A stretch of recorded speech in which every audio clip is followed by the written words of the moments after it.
নমস্কার, আমি মা সকলের মা। দক্ষিণেশ্বরে শ্রী মা বুঝতেন ছেলেদের পেট ভরছে না। ঠাকুর নির্দেশ থাকা সত্ত্বেও বেশি রুটি দিতেন। সন্তানদের সুখ স্বাচ্ছন্দ্যের দিকে মায়ের তীক্ষ্ণ দৃষ্টি থাকত। শ্রী মা নজর রাখতেন যাতে সন্তানেরা পেট ভরে খায়। জিভের লালসা বৃদ্ধি, ভোজন বিলাসিতা তিনি পছন্দ করতেন না। তিনি সন্তানদের এমন খাওয়াতেন যাতে স্বাস্থ্য ভালো থাকে, শরীরের পুষ্টি হয়।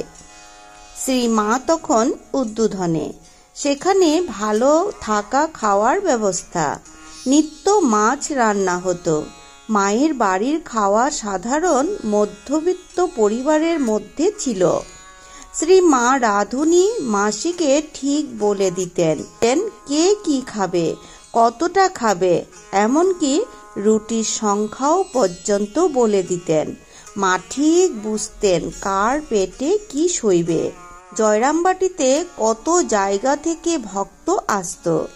সকালে মুড়ি, দুপুরে সাধারণ সিদ্ধ চালের ভাত, কলাইয়ের ডাল, পোস্ত, ঝাল তরকারি ও টক থাকত। খাওয়ায় যাতে একঘেয়েমি না আসে, তাই কখনো শাক, কখনো ডালনা, ভাতে ভাজা ইত্যাদি পরিবেশন করা উদ্বোধনের মতো। রোজ না হলেও মাছ প্রায়ই থাকত। সব যেন পরিষ্কার পরিচ্ছন্ন থাকে, তার দিকে শ্রী মা নজর রাখতেন। জয় জগজ্জননী সারদা মায়ের জয়।